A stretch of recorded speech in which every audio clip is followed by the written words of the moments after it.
Hello everybody, welcome to this new lecture. हम अब अपना नया टॉपिक शुरू कर रहे हैं, अप्रॉक्सीमेशन मेथड्स। ओके, उसको डिस्कस करने से पहले मैं यहाँ पे एक जो थोड़ा सी मैथमेटिकल आइडिया जो प्रॉब्ली आपको पता भी होगा, but let me just revise that. मैं बात कर रहा हूँ कंप्लीट ऑर्थोनॉर्मल सेट की। ऑर्डिनरी टू डायमेंशनल स्पेस जो आपका है, तो उसको डिस्क्राइब करने के लिए नॉर्मली हम आई और जे यूनिट वेक्टर्स की मदद से उस स्पेस को डिस्क्राइब करते हैं। स्पेस को डिस्क्राइब करने का मतलब, इस स्पेस में, टू डायमेंशनल स्पेस में, किसी भी आर्बिट्री वेक्टर को वी को आप some A times I plus B times J लिख सकते हैं। आप केवल आई और जे से किसी भी आर्बिट्री वेक्टर को इस टू डायमेंशनल स्पेस में कंस्ट्रक्ट कर सकते हैं। ओके, ये वाला वेक्टर हो, चाहे ये वाला हो, चाहे ये वाला हो, चाहे ये वाला, इस टू डायमेंशनल स्पेस को डिस्क्राइब करने के लिए ये सफिशियंट है। बाकी सारे वेक्टर्स केवल इन दोनों के क्या हैं, linear superposition. Okay, in fact to dimensional space, इसे हम कहते हैं टू डायमेंशनल स्पेस को स्पैन करना। टू डायमेंशनल स्पेस को स्पैन करने के लिए आप आई और जे से काम चला सकते हैं, लेकिन टू डायमेंशनल स्पेस को स्पैन करने के लिए आप कोई भी दो वेक्टर्स ले सकते थे, बस वो दोनों वेक्टर्स लीनियरली इंडिपेंडेंट होने चाहिए। लीनियरली इंडिपेंडेंट का मतलब, मैं मैथमेटिकल डेफिनेशन में ना भी जाऊँ, दोनों वेक्टर्स सेम डायरेक्शन में पॉइंट नहीं करने चाहिए। से आप ये वेक्टर माना, एक आपने आई लिया और दूसरा सम वेक्टर ए, यूनिट वेक्टर भी होना जरूरी नहीं है, आपने कोई वेक्टर ए लिया जो आई के पैरेलल नहीं है, तो केवल इन दो वेक्टर्स की मदद से आप अपने पूरे टू डायमेंशनल प्लेन को स्पैन कर सकते हैं। पूरे टू डायमेंशनल प्लेन में आप किसी भी पॉइंट पे इन दो वेक्टर्स की मदद से आप पहुंच सकते हैं। Okay, this let me try to show it over here. माना आपको केवल इस वेक्टर और इस वेक्टर की मदद से पूरे टू डायमेंशनल प्लेन को स्पैन करना है। मतलब आप या तो इस के अलॉन्ग मूव कर सकते हैं, ये वेक्टर माना आई है, तो या तो आप 1 आई या 2 आई या 1.7 आई या 2.5 आई, सम मल्टीपल ऑफ आई मूवमेंट कर सकते हैं, या इस समय आप केवल इस डायरेक्शन के अलॉन्ग मूव कर सकते हैं। लेकिन अगर आपके पास केवल ये दो मोशन पॉसिबल हैं, तो इनके सुपरपोजिशन से आप इस टू डायमेंशनल प्लेन में, माना ये मेरा टू डायमेंशनल प्लेन है, इसमें कहीं पे भी पहुंच सकते हैं। कैसे? माना आप बोले मैं यहाँ पहुँचना चाहता हूँ। ओके, तो आप क्या कीजिए, ये जो लाइन है, ये वाला जो वो है, इसके पैरेलल एक लाइन कंस्ट्रक्ट कीजिए इस पॉइंट से, जो इस पॉइंट से पास हो रही हो, ये something like this, something like this, ये से दिस। और इसके बाद ये जहाँ पे एक्सिस को कट करे, तो अब आप देखिए ज़रा, अगर मैं ओरिजिन से स्टार्ट करूँ और पहले ये डिस्प्लेसमेंट करूँ, ये डिस्प्लेसमेंट आई के पैरेलल या एंटी पैरेलल है, तो some units time -10 times I for example. और उसके बाद ये वाला जो डिस्प्लेसमेंट है, ये इस वेक्टर, जिस वेक्टर का नाम मैंने ए रखा था, ए के कुछ टाइम्स है, 2 टाइम्स, 3 टाइम्स, 7.9 टाइम्स, वट। तो आपने केवल इन दो वेक्टर्स की मदद से किसी आर्बिट्री पॉइंट पर पहुँच सकते हैं। यहाँ पहुँचना है, इस पॉइंट पर पहुँचना है, इस ए के पैरेलल एक लाइन कंस्ट्रक्ट कीजिए, इतना आप आई के अलॉन्ग चलिए, इतना ए के पैरेलल चलिए, तो some units time I plus some unit times A से आप आर्बिट्री पॉइंट पे पहुंच सकते हैं। इसी का मतलब स्पैनिंग है, पूरे स्पेस में आप कहीं भी पहुंच सकते हैं। तो पूरे टू डायमेंशनल स्पेस को स्पैन करने के लिए आपको बेसिकली केवल दो इंडिपेंडेंट वेक्टर्स की जरूरत होती है। ओके, दो इंडिपेंडेंट वेक्टर सफिशिएंट है। वो वेक्टर हम नॉर्मली आई जे लेते हैं, लेकिन आप ऐसे भी ले सकते थे, और आई जे लेने भी ज़रूरी नहीं है, आप आई के बजाय 2 आई और जे के बजाय 7 जे भी ले सकते हैं। ओके, लेकिन सबसे बेस्ट ये होता है हम यहाँ पे लें ऑर्थोगोनल सेट, जो वेक्टर्स जिनसे आप अपने स्पेस को स्पैन करना चाह रहे हैं, जिनको हम अपना बेसिस सेट कहते हैं, वो बेसिस वेक्टर्स जिनकी टर्म्स में हम बाकी सारे वेक्टर्स को एक्सप्रेस करेंगे, वो हमारे बेसिस वेक्टर्स हैं। तो बेटर ये होता है कि हम हमारा बेसिस अगर ऑर्थोगोनल हो। ओके, ऑर्थोगोनल, क्योंकि orthogonality automatically linear independence imply करती है। बेसिकली लीनियर इंडिपेंडेंस का मतलब क्या है? माना अगर मैं इसी प्लेन में आपको केवल ये दो वेक्टर देता, एक ये और दूसरा वेक्टर इसी के पैरेलल, दोनों के मैग्नीट्यूड में कोई रिलेशन होता, 2 गुना 3 गुना वट, क्या आप केवल ये दो डिस्प्लेसमेंट करके ओरिजिन से किसी भी आर्बिट्री पॉइंट पे पहुंच सकते हैं? नहीं पहुंच सकते, क्योंकि दोनों डिस्प्लेसमेंट आपको केवल फॉरवर्ड डायरेक्शन में ले जाएंगे, ऊपर की तरफ ले जाने वाला कोई कंपोनेंट नहीं है। तो ये लीनियरली इंडिपेंडेंट नहीं है। तो आपको अगर टू डायमेंशनल प्लेन को स्पैन करना है, तो आपको दो लीनियरली इंडिपेंडेंट वेक्टर्स चाहिए। ऑर्थोगोनलिटी इज़ अ गारंटी कि आपके वेक्टर्स जो हैं वो आपस में लीनियरली इंडिपेंडेंट होंगे। अगर आप केवल ज्योमेट्रिकली देखें, ऑर्थोगोनल मतलब ये आई और जे के बीच आप कहते हैं एंगल 90 डिग्री है, ऑर्थोगोनल हैं। ऑर्थोगोनल हैं तो इनकी डायरेक्शंस क्या हैं? एक दूसरे से अलग हैं, इंडिपेंडेंट हैं एक दूसरे से। तो orthogonality is a guarantee of linear independence. तो आप किसी स्पेस को स्पैन करना चाह रहे हैं, तो आपको एक बेसिस वेक्टर्स का सेट चाहिए। तो बेसिस वेक्टर्स का सेट आप ऐसा वाला भी ले सकते हैं, पर अगर आप बेसिस वेक्टर्स का सेट ऐसा लें जो आपस में ऑर्थोगोनल है, तो ऑटोमेटिकली ये इंप्लाइड है कि आपको लीनियर इंडिपेंडेंस मिली जाएगी, मतलब वो बेसिस वेक्टर्स की तरह काम कर सकता है। और ऑर्थोगोनलिटी का एक फ़ायदा और है, जब हम मैथमेटिकल मैनिपुलेशंस करते हैं, तो आई डॉट आई जो स्केलर प्रोडक्ट या इनर प्रोडक्ट होता है, खुद के साथ 1 बनेगा और दूसरे के साथ 0। तो ये मैथमेटिकल आपको और वो प्रोवाइड करता है। तो यही जब मैंने ये लिखा ना ortho normal set, orthogonal, orthogonality linear independence की गारंटी है। नॉर्मलिटी, अगर आपके वेक्टर्स i और j हैं, आप उसके बजाय 2i और 7j भी इस्तेमाल कर सकते हैं। ये आपस में ऑर्थोगोनल तो हैं पर ये नॉर्मलाइज्ड नहीं है, और क्वांटम मैकेनिक्स में तो हम नॉर्मलाइज्ड वेव फंक्शन की बात करते हैं, तो नॉर्मलाइजेशन हो तो ज़्यादा अच्छा है। तो हम ortho normal set of basis vectors चाहेंगे, जैसा कि i और j होता है। ओके, और अगर मैं इनको इस फॉर्म में लिखूं, माना ई आई का मतलब ये है आई की वैल्यू 1 2 3 हो सकती है। अगर आई की वैल्यू 1 है तो मैं आई यूनिट वेक्टर की बात कर रहा हूँ, आई की वैल्यू 2 है तो E2 जे की बात कर रहा हूँ, और आई की वैल्यू 3 है तो के की बात कर रहा हूँ। तो इनके बीच के जितने इनर प्रोडक्ट हैं, डॉट प्रोडक्ट हैं, वो सारे के सारे इस इक्वेशन में आ जाते हैं। ये है ऑर्थो नॉर्मलिटी कंडीशन।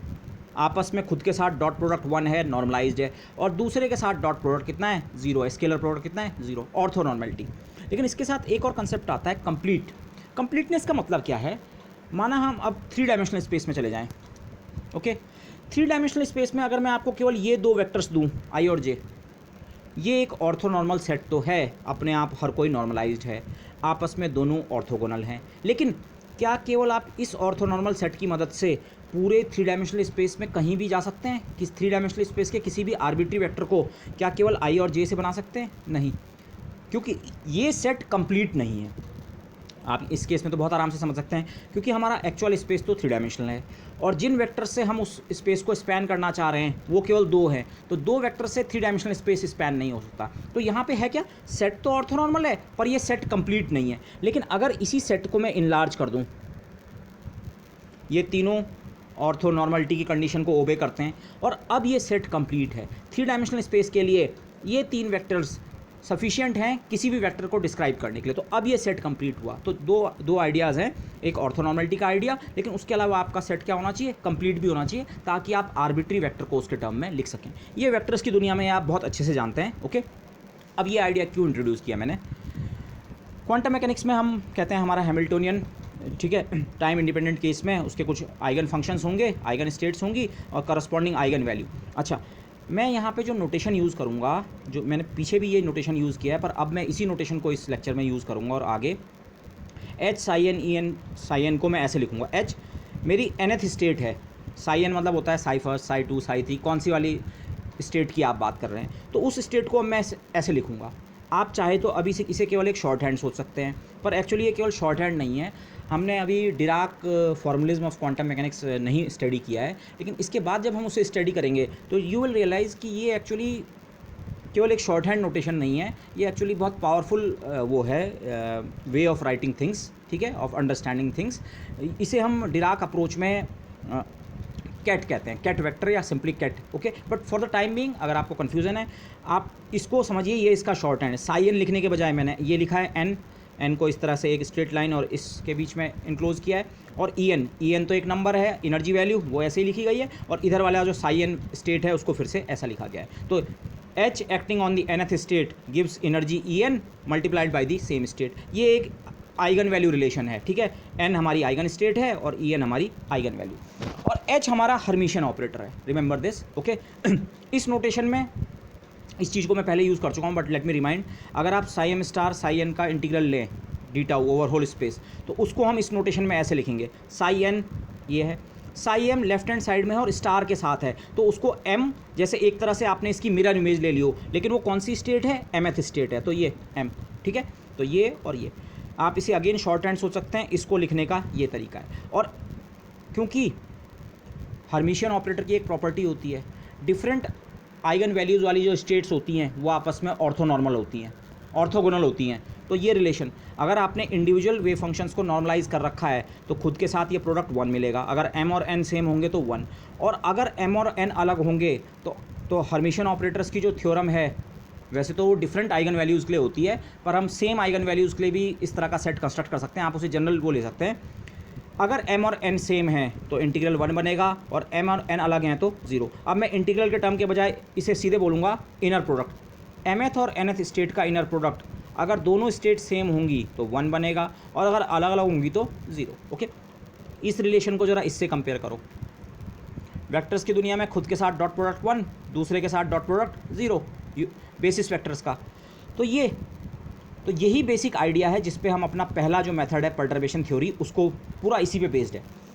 आइडिया कुछ ऐसा है, आप ऐसे ही सोचिए, माना हमारे किसी हैमिल्टोनियन के बहुत सारी आइगन स्टेट्स हैं। एक आइगन स्टेट का नाम मैंने पी रखा, एक का नाम एम रखा, एक का नाम एन रखा, बल्कि मुझे इनके बेटर नाम ऐसे रखने चाहिए थे। से एक स्टेट का नाम 1 है, एक का नाम 2 है, एक का 3 है, 4 है, 5 है। आप एक हायर डायमेंशनल एब्स्ट्रैक्ट स्पेस सोचिए, ये केवल 3 डायमेंशनल नहीं है, हायर डायमेंशनल एब्स्ट्रैक्ट स्पेस है, ठीक है। एक डायरेक्शन इसकी 1 है, एक डायरेक्शन 2 है, एक डायरेक्शन 3 है, एक डायरेक्शन 4। तो फिर आइडिया ये है, जैसे यहाँ एक बार बेसिस सेट आपने पिक कर लिया और वो अगर कंप्लीट है तो किसी भी वेक्टर को आप इनसे मिलके बना सकते हैं, केवल आई जे और के सुपरपोजिशन से बना सकते हैं। तो वैसा ही आइडिया यहाँ पे भी है। हैमिल्टोनियन जो है वो एक हर्मिशियन ऑपरेटर है, इसके बहुत सारे आइगन कैट्स होंगे 1 2 3 या एम एन पी क्यू कुछ भी आप लिखें, लेकिन ये सेट भी अपने आप में कंप्लीट होता है। इस सेट के कंप्लीट होने का मतलब क्या है, उसको पहले इस इक्वेशन को देखिए। अगर सिस्टम किसी आर्बिट्री स्टेट में है, माना उस स्टेट का नाम अल्फा है, तो इस अल्फा स्टेट को, जिसको मैंने यहाँ इस फिगर में ऐसे दिखाया है, इस अल्फा स्टेट को आप कुछ पार्ट इस वाली स्टेट का और कुछ पार्ट इस वाली स्टेट का और कुछ पार्ट इस वाले, इनको सुपरपोज करके बना सकते हैं। जैसे किसी वेक्टर को हम कैसे बनाते हैं, कुछ पार्ट आई का ए आई और कुछ पार्ट जे का प्लस बी जे और प्लस सी के, इन तीनों का कुछ कुछ पार्ट लेके आप किसी भी वेक्टर को कंस्ट्रक्ट कर सकते हैं। तो वैसे ही इस स्पेस में, ओके, या अगर आप वेव फंक्शन लैंग्वेज में सोच रहे हैं, आपका सिस्टम किसी आर्बिट्री स्टेट में है, उस स्टेट का नाम साई अल्फा है। साई अल्फा इनमें से कोई स्टेट नहीं है, ये कोई आर्बिट्री स्टेट है, सुपरपोज्ड स्टेट आप इसे कह सकते हैं। लेकिन वो सुपरपोज्ड स्टेट भी इस समय ये जो आइगन स्टेट्स हैं इनके सुपरपोजिशन से बनाई जा सकती है। मतलब C1 हिस्सा लो साई 1 का, C1 times Sai 1 plus C2 times Sai 2 plus करते करते Cn times Sai n plus और भी जितनी पॉसिबल स्टेट्स हैं, eigen states Sai 1 Sai 2 Sai 3 Sai n, ये आइगन स्टेट्स हैं। इनको अगर आप प्रॉपर्ली सुपरपोज कर लें तो आप किसी भी आर्बिट्री स्टेट को कंस्ट्रक्ट कर सकते हैं। और अपनी इस वाली लैंग्वेज में, जिसे हम कैट लैंग्वेज कहेंगे, कैट लैंग्वेज में इसी स्टेटमेंट को मैं ऐसे लिखूंगा। साई अल्फा को मैंने अल्फा स्टेट लिखा और इसको ये C1 साई 1 C2 साई 2 इसको मैं लिख सकता हूँ summation over n Cn Sai n। मैंने n की रेंज नहीं लिखी है, n की range all possible eigen states के ऊपर है, ओके दिस। तो ये और कैट फॉर्मुलिज्म में ये अल्फा समेशन n Cn और n साई n को n कैट से हमने रिप्रेजेंट कर दिया, n ये, ओके दिस।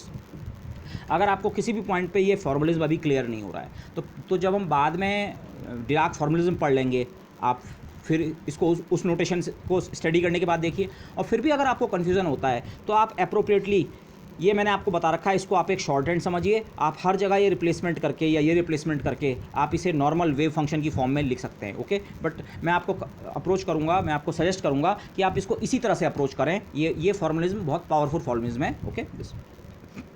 और ओकेजनली क्या, बल्कि यहाँ तो फ्रीक्वेंटली में हमारी स्टेट का नाम वैसे n नहीं होगा, n के साथ ऊपर एक 0 या 1 या 2 या 3 लगा होगा, वो अभी क्लियर हो जाएगा आपको। और ऐसे ही जो एनर्जी वैल्यू है nth स्टेट की, उसके साथ भी ऊपर एक 0 या 1 या 2 लगा होगा। एक्चुअली ये करेक्शन का ऑर्डर है, हम यहाँ पे अपना आंसर अप्रॉक्सीमेटली निकालना चाह रहे हैं, एग्जैक्टली सॉल्व नहीं कर पा रहे हैं, तो अप्रॉक्सीमेट आंसर निकालना चाह रहे हैं। तो एनर्जी का फर्स्ट अप्रॉक्सीमेशन, जीरोथ अप्रॉक्सीमेशन में आप एनर्जी का क्या आंसर पेश करते हैं, वो ये है।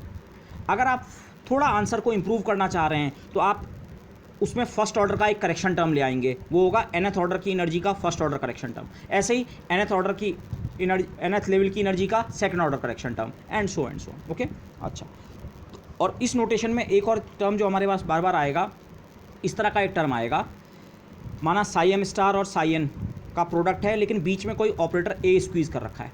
इस समय दोनों तरफ एक ही स्टेट नहीं है, अगर ये दोनों तरफ एक ही स्टेट होती तब तो ये एक्सपेक्टेशन वैल्यू हो जाती उस स्टेट की, लेकिन इस तरफ साई एम स्टार है, इस तरफ साई एन और बीच में ए। इसको हम अपने इस नोटेशन में ऐसे लिखेंगे, अगर ये बीच में ए नहीं होता तो आप इसको देखिए, इसको हम एम एन का इनर प्रोडक्ट तो लिखते हैं, इसको psi m star psi n. इस समय एम एन है लेकिन बीच में ऑपरेटर ए भी है, तो दो वर्टिकल लाइंस के बीच में ऑपरेटर ए को लिख के शॉर्ट हैंड नोटेशन इसका ये है। और इसको जो हम नाम कहेंगे, जिस नाम को मैं अभी जस्टिफाई नहीं कर सकता हूँ, इसे हम कहेंगे मैट्रिक्स एलिमेंट ऑफ ए। इस ए ऑपरेटर का ये मैट्रिक्स एलिमेंट है between mth and nth state. ये m कहाँ से आया, ये psi m star mth state के वेव फंक्शन से, और n कहाँ से आया, nth स्टेट के वेव फंक्शन। तो ये इस ऑपरेटर ए का मैट्रिक्स एलिमेंट है mth और nth स्टेट के बीच में, ओके। दिस वाज सब प्रीलिम, जिसको हम बार बार यहाँ पे यूज़ करेंगे डिस्कशन में। So let me start with that. पहला सवाल तो ये आया, ये अप्रॉक्सीमेशन मेथड हुआ क्या और क्यों हम अप्रॉक्सीमेशन कर रहे हैं?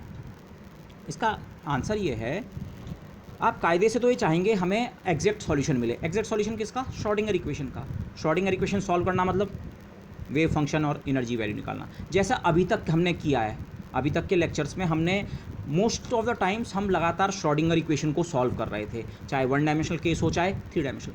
But you must realize this thing कि एग्जैक्ट सॉल्यूशंस आर रेयर। वो तो बहुत कम केसेस ऐसे होते हैं जहां आप एग्जैक्टली श्रोडिंगर इक्वेशन को एनालिटिकली कंप्लीटली सॉल्व कर सकते हैं। केवल जब प्रॉब्लम में कुछ स्पेशल सिमेट्रीज होती हैं तब आप उसको सॉल्व कर पाते हैं श्रोडिंगर इक्वेशन को एनालिटिकली, अदरवाइज ये पॉसिबल नहीं होता है। Analytical solutions can be obtained only with in problems with special symmetry. जब प्रॉब्लम में सिमेट्री होती है, कुछ स्पेशल उसका फीचर होता है, तभी आप उसे एग्जैक्टली एनालिटिकली सॉल्व कर पा रहे हैं। ओके, और वो भी तब आप सोचिए, चाहे 1 डायमेंशनल केस में ही सोचिए, हार्मोनिक ऑसिलेटर, 1 डायमेंशनल का हार्मोनिक ऑसिलेटर सॉल्व करने के लिए भी हमें special functions, Hermite polynomials introduce करने पड़ते हैं। Schrodinger equation in general analytically solve करना पॉसिबल नहीं है। स्पेशल सिमेट्री हो तो सॉल्व की जा सकती है, और तभी भी मेथड कई बार बहुत टीडियस बनता है। तो आप सोच सकते हैं, अगर प्रॉब्लम में सिमेट्री नहीं है, कोई आर्बिट्री पोटेंशियल आपने ले लिया अपनी मर्जी का, तो आप ये एक्सपेक्ट करना छोड़ दीजिए कि आपको उस केस में आप श्रोडिंगर इक्वेशन को एग्जैक्टली सॉल्व कर ही पाएंगे। ओके, तो exact solutions are very very rare. तो we can't expect to solve the Schrodinger equation, चाहे टाइम इंडिपेंडेंट हो चाहे टाइम डिपेंडेंट हो, फॉर एनी गिवन पोटेंशियल। और ये 1 डायमेंशन की बात कर रहा हूँ, 1 डायमेंशन में भी आप आर्बिट्री पोटेंशियल के लिए श्रोडिंगर इक्वेशन का एनालिटिकल सॉल्यूशन पेश नहीं कर सकते हैं। तो फिर इसका मतलब हमें कोई ना कोई अप्रॉक्सीमेशन मेथड एम्प्लॉय करना पड़ेगा। आप अगर आंसर निकालना चाहते हैं, क्वांटम मैकेनिकली उस सिस्टम को सॉल्व करना चाहते हैं, सॉल्व करने का मतलब वेव फंक्शन और एनर्जी वैल्यू निकालना, तो आपको वेव फंक्शन और एनर्जी वैल्यू निकालने के लिए कोई अप्रॉक्सीमेशन मेथड एम्प्लॉय करना पड़ेगा। इसको आप इस तरह सोचिए, आपको जो अभी तक प्रॉब्लम कराई गई, चाहे 1 डायमेंशनल या 3 डायमेंशनल में, वो वही वाली प्रॉब्लम्स पिक की गई जो एग्जैक्टली सॉल्वेबल है। आपके सामने ऐसी प्रॉब्लम नहीं रखी गई जिसका एग्जैक्ट सॉल्यूशन नहीं था। अदरवाइज अगर मैं कोई आर्बिट्री पोटेंशियल लेके चलता, आपने ये वाली पोटेंशियल इक्वेशन सॉल्व कर दी, 3 डायमेंशन में जाएँ या 1 डायमेंशन में ही चलें, kx² harmonic oscillator problem solve कर दी, पर इसी के बजाय मैं इस पोटेंशियल को अगर kx⁴ कर देता तो x की 2.5 पावर, मोस्ट प्रॉब्ली इसका एनालिटिकल सॉल्यूशन नहीं हो पाएगा।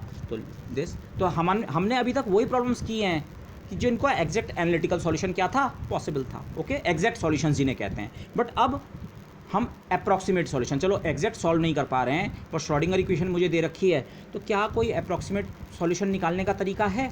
तो अप्रॉक्सीमेट सॉल्यूशन निकालने के बहुत सारे तरीके हैं। हम उसमें से सबसे पहले मेथड से स्टार्ट करते हैं, जिसे हम कहते हैं पर्टर्बेशन थ्योरी। पर्टर्बेशन जो शब्द है, इसका मतलब होता है डिस्टर्बेंस। ओके, और अभी हम बात करेंगे टाइम इंडिपेंडेंट पर्टर्बेशन की। आपको आगे आते आते क्लियर हो जाएगा कि बाद में हमारे पास एक टाइम डिपेंडेंट पर्टर्बेशन थ्योरी भी आएगी, बट अभी टाइम इंडिपेंडेंट पर्टर्बेशन थ्योरी क्या है, यहाँ पे प्रॉब्लम का स्टेटमेंट क्या है, जरा उसकी बात करें। क्या हमारे पास, हमको क्या प्रॉब्लम दे रखी है? आपको एक हैमिल्टोनियन दे रखा होगा, और उस हैमिल्टोनियन के करस्पॉन्डिंग आपको साई एन और ई एन निकालने होंगे। हैमिल्टोनियन दे रखा है और साई एन और E n. Exactly solvable problem जो हमने अभी तक की, वहाँ भी हमें सिस्टम का हैमिल्टोनियन पता होता है, और फिर वेव फंक्शन और एनर्जी वैल्यू निकालनी पड़ती है, energy eigen value.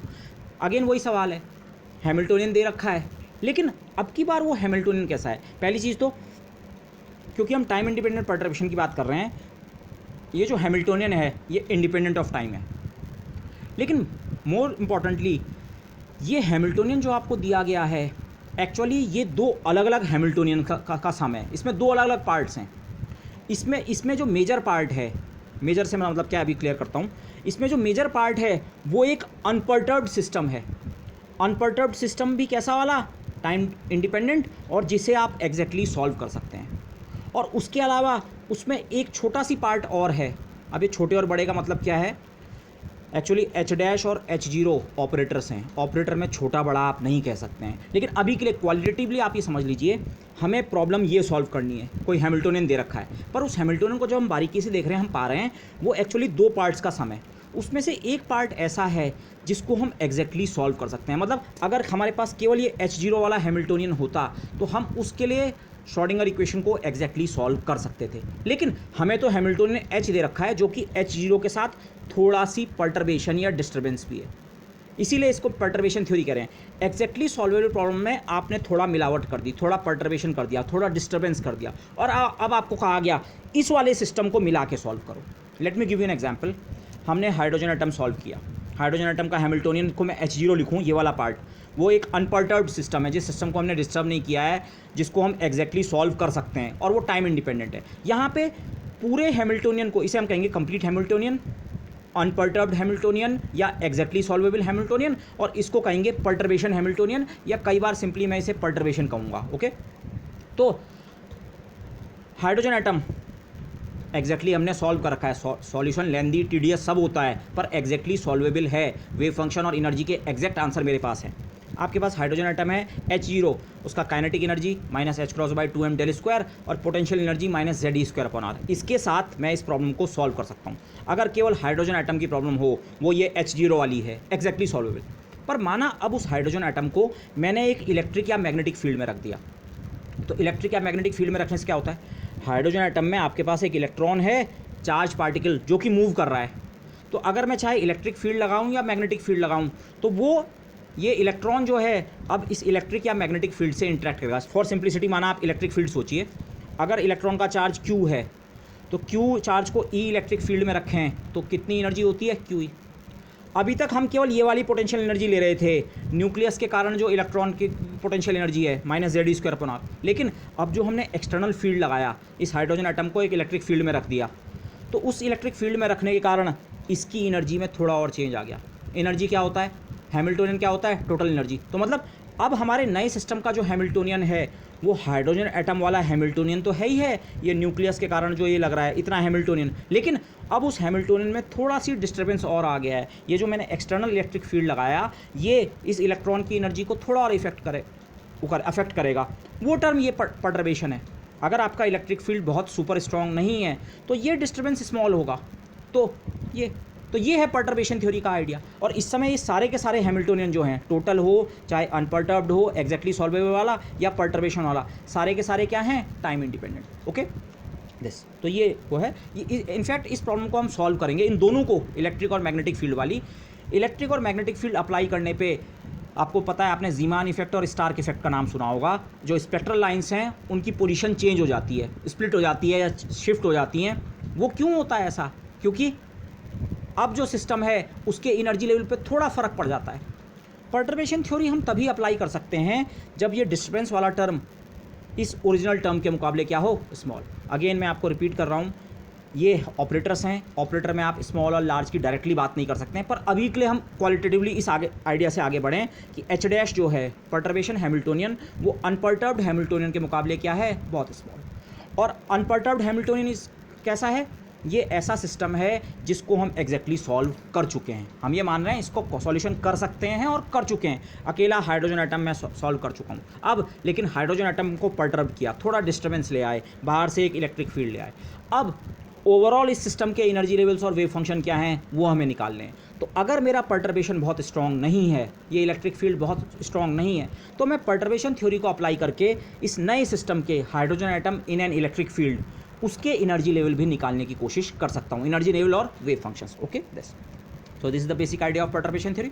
Time dependent perturbation theory में क्या हो जाएगा, टाइम डिपेंडेंट पर्टर्बेशन थ्योरी में केवल चेंज ये होगा, ये वाला जो हैमिल्टोनियन है, पर्टर्बेशन वाला पार्ट, ये खुद टाइम डिपेंडेंट हो जाएगा, ये पार्ट टाइम के साथ चेंज हो रहा होगा। ओके दिस, लेकिन अभी हम टाइम इंडिपेंडेंट की बात कर रहे हैं, ये भी टाइम इंडिपेंडेंट, ये भी टाइम इंडिपेंडेंट, ये भी टाइम इंडिपेंडेंट। ओके, सवाल क्या है, अब पहले हम नॉन डिजेनरेट केस की बात करेंगे। नॉन डिजेनरेट मतलब जो आपके ओरिजिनल एनर्जी लेवल्स हैं, एक एनर्जी लेवल के करस्पॉन्डिंग केवल एक वेव फंक्शन है। हाइड्रोजन एटम में आप देखिए, n वैल्यू के करस्पॉन्डिंग l की कई वैल्यू होती हैं, और l की कई वैल्यू के करस्पॉन्डिंग फिर m की कई वैल्यू होती हैं, l की हर एक वैल्यू के करस्पॉन्डिंग। तो वहाँ डिजेनरेसी मिलती है, एक एनर्जी लेवल पे बहुत सारे करस्पॉन्डिंग स्टेट्स होती हैं। लेकिन अभी हम उस तरह के केसेस को डील नहीं कर रहे हैं, अभी हम पर्टर्बेशन थ्योरी टाइम इंडिपेंडेंट वाली डील करेंगे। पहले non degenerate case. Non degenerate मतलब अगर आपको एनर्जी का एक आंसर दे रखा है E3, तो इसका मतलब है उसके करस्पॉन्डिंग केवल एक स्टेट होगी psi3। ओके, दो स्टेट्स नहीं होंगी या तीन स्टेट्स नहीं होंगी, एक एनर्जी के करस्पॉन्डिंग केवल एक स्टेट। इस सवाल को आप इस तरह से भी समझ सकते हैं, H0 जो है ये पूरा नोन सिस्टम है, H0 हैमिल्टोनियन तो नोन है ही, लेकिन इसके जो वेव फंक्शंस हैं और एनर्जी वैल्यू हैं ये भी पता है। इनफैक्ट H0 के जो वेव फंक्शन हैं मैं उनको साई एन ना लिख के अब साई एन ज़ीरो लिखूंगा। ज़ीरो का मतलब आप ये समझिए, ऊपर ज़ीरो लिखने का मतलब ये है ये हमारे अनपर्टर्ब्ड वाले वेव फंक्शन और एनर्जी वैल्यू हैं। मतलब इस सिस्टम की आइगन वैल्यू इक्वेशन में ऐसे लिखूंगा, H0 psi n zero is equal to E n zero psi n zero. इसमें से सब कुछ हम निकाल चुके हैं। H0 अनपर्टर्ब्ड हैमिल्टोनियन, उसके करस्पॉन्डिंग के अनपर्टर्ब्ड वाले वेव फंक्शन ये हम निकाल चुके हैं। आप हाइड्रोजन एटम सोचिए, हाइड्रोजन एटम का हैमिल्टोनियन पता है, उसके वेव फंक्शन कंप्लीटली निकाल चुके हैं एनालिटिकली, एग्जैक्टली ये मुझे पता है, और उसके एनर्जी वैल्यू भी पता है। लेकिन बस ध्यान ये रखिए अनपर्टर्ब्ड वालों को हम क्या रिप्रेजेंट कर रहे हैं, ऊपर जीरो। ये जीरो क्यों लिखा है अभी आगे और क्लियर हो जाएगा, पर अनपर्टर्ब्ड वाले।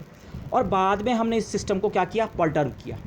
पर्टर्ब करने के बाद वो जो nth वाला लेवल था जिसका wave function psi n zero और ई एन ज़ीरो था, अभी तक जब तक ये पर्टर्बेशन नहीं था, ये वाला पर्टर्बेशन जब तक नहीं था तब तक वेव फंक्शन और एनर्जी वैल्यू ये थी। पर्टर्बेशन अप्लाई करने के बाद अगर आप सिंबॉलिकली समझें, ये एनर्जी लेवल और ये वेव फंक्शन शिफ्ट हो गया, ये एनर्जी वैल्यू अब ई एन हो गई, इस ई एन के साथ ऊपर 0 1 2 कुछ नहीं लिखा हुआ है ये, और वेव फंक्शन माना हो गया n। आपका सवाल यही है इस हैमिल्टोनियन के लिए, इस नए टोटल हैमिल्टोनियन के लिए श्रोडिंगर इक्वेशन सॉल्व करो। श्रोडिंगर इक्वेशन सॉल्व करना मतलब साई एन निकालना और ई एन निकालना। साई एन ज़ीरो और ई एन ज़ीरो आपको पता है, अनपर्टर्ब्ड सिस्टम के पता है wave function energy value. Disturbance apply करने के बाद, पर्टर्बेशन अप्लाई करने के बाद ये चेंज होंगे कि ये कितना चेंज हो रहे हैं वही आपको निकालना है, ठीक है। नई वैल्यू एनर्जी की, नई वैल्यू वेव फंक्शन की। और अगर हमारा डिस्टर्बेंस स्मॉल है तो हम ये एक्सपेक्ट कर सकते हैं, ये रीजनेबल है कि इनका जो चेंज है ये बहुत ज़्यादा नहीं होगा। एच डैश हम कह रहे हैं स्मॉल है एज़ कम्पेयर टू H0। तो अगर डिस्टर्बेंस होगा भी तो डिस्टर्बेंस क्या करेगा, एनर्जी की nth लेवल की एनर्जी पहले EN0 थी, अब हो गई EN, लेकिन इन दोनों एनर्जी का डिफरेंस क्या होगा, कम। ऐसे ही वेव फंक्शन पहले साई N0 था, अब वो हो जाएगा साई N, लेकिन इन दोनों वेव फंक्शंस का जो डिफरेंस है वो भी क्या होगा, कम। वेव फंक्शन के डिफरेंस का मतलब क्या है, वेव फंक्शन में क्या इन्फॉर्मेशन होती है, अगर आप उसे ग्राफ के टर्म में ही सोच लें, चलिए सिंपली। वैसे वेव फंक्शन हमेशा आप प्लॉट नहीं कर सकते, पर सोचिए, माना पहले वेव फंक्शन ऐसा था, माना बाद में पर्टर्बेशन के बाद क्या हो जाएगा, हो सकता है थोड़ा शिफ्ट हो गया, लेकिन ज़्यादा चेंज नहीं होगा। ऐसा नहीं होगा कि ये बिल्कुल एब्रप्टली चेंज हो जाए। तो पर्टर्बेशन थ्योरी ये, तो ये नोन सिस्टम है, अनपर्टर्ब्ड सिस्टम, जिसके आइगन फंक्शंस को मैं साई N0 लिख रहा हूँ और एनर्जी वैल्यू को EN0। और अब मैं इन्हें साई N0 भी नहीं लिखूंगा, अपने इस नोटेशन में मैं अनपर्टर्ब्ड सिस्टम को ऐसे लिखूंगा, H0 साई N0 को N0, nth वाले लेवल का, जीरो का मतलब केवल है अनपर्टर्ब्ड, अभी सिस्टम को हमने डिस्टर्ब नहीं किया है, उस समय का वेव फंक्शन, उस समय की स्टेट N0, nth वाले लेवल की स्टेट अनपर्टर्ब्ड वाली, H0 N0 बराबर EN0 N0। ये इक्वेशन को मैं इस फॉर्म में लिखूंगा, ओके। हाँ, ये जो हमारा H0 है ये हर्मिशियन है, तो अगर ये हर्मिशियन ऑपरेटर है तो इसके जो ये आइगन कैट्स हैं, ये N0 इसके आइगन कैट्स हैं। N0 को आप सोचिए, एक 10 होगा, एक 20 होगा, फर्स्ट स्टेट का आइगन कैट 10। वैसे तो सिंपली मुझे 1 लिखना चाहिए था, 0 का मतलब क्या है, अनपर्टर्ब्ड, 20 30 40, ये सारे के सारे मिलके एक कंप्लीट ऑर्थोनॉर्मल सेट बनाते हैं। कंप्लीट ऑर्थोनॉर्मल सेट का मतलब अगेन समझिए, खुद के साथ किसी का भी इनर प्रोडक्ट 1 बनेगा, दूसरे के साथ इनर प्रोडक्ट 0 बनेगा, ये तो हो गई ऑर्थोनॉर्मलिटी। और कंप्लीट का मतलब क्या है, आप किसी आर्बिट्री कैट, अगर आपके पास कोई आर्बिट्री स्टेट अल्फा है तो आप उसको C1 टाइम्स ये स्टेट प्लस C2 टाइम्स ये स्टेट प्लस C3 टाइम्स ये स्टेट एंड सो ऑन करके उस स्टेट को कंस्ट्रक्ट कर सकते हैं, ओके। तो अनपर्टर्ब्ड सिस्टम को हम बार बार यूज़ करेंगे। अनपर्टर्ब्ड सिस्टम का पूरा नॉलेज मेरे पास है, उसके आइगन कैट्स में निकाल चुका हूँ, एग्जैक्टली सॉल्वेबल प्रॉब्लम है इसलिए ये निकाल चुके हैं, एनर्जी भी निकाल चुके हैं। लेकिन यही नॉलेज, जिनको मैंने रेड से टिक कर रखा है, यही नॉलेज की मदद से अब हम इस इक्वेशन को सॉल्व करेंगे।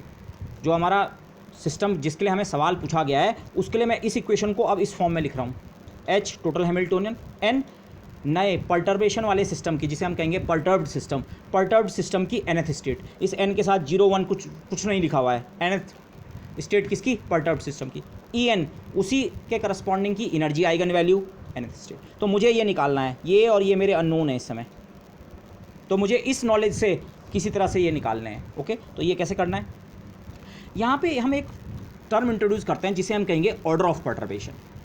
ऑर्डर ऑफ पर्टर्बेशन थोड़ा आगे आपको क्लियर करता हूँ मैं, पहले इसको एक मैथमेटिकल ट्रिक आप समझिए।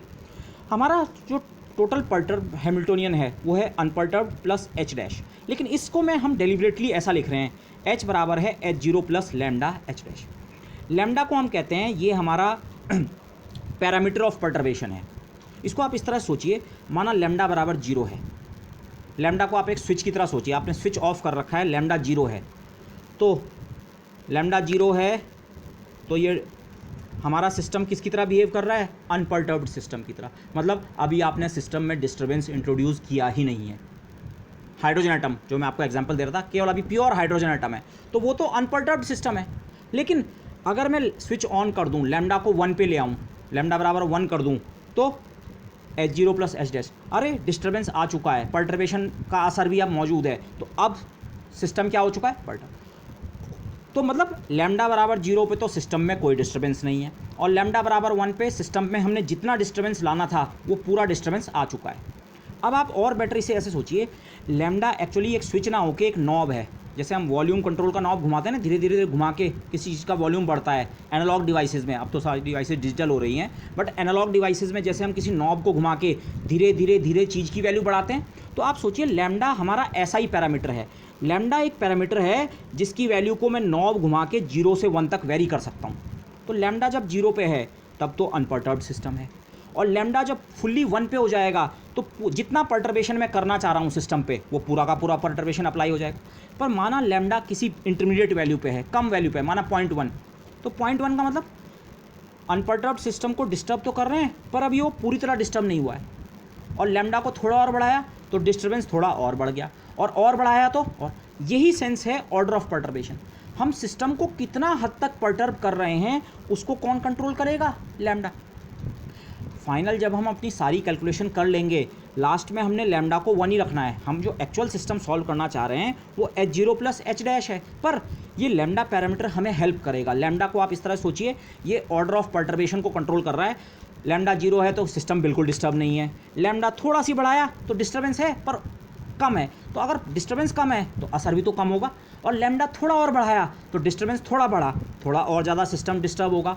डिस्टर्ब होने का मतलब वेव फंक्शन और एनर्जी वैल्यू पे थोड़ा थोड़ा फर्क पड़ने लगेगा, और बाद में जब हम लैम्डा को फाइनली यहाँ ले आएंगे 1 पे ले आएंगे तो मैक्सिमम जितना असर पड़ना है डिस्टर्बेंस का वो नज़र आएगा। तो लैम्डा हमारा बेसिकली एक पैरामीटर है जिससे हम अपने डिस्टर्बेंस को क्या कर रहे हैं, कंट्रोल। तो अगर लैम्डा डिस्टर्बेंस के ऑर्डर को कंट्रोल कर रहा है, पर्टर्बेशन के ऑर्डर को कंट्रोल कर रहा है, तो ये यहाँ पे मैंने 2 इक्वेशंस लिखी हैं। पहले आप इसको देखिए, बल्कि पहले एनर्जी वाले को देखिए।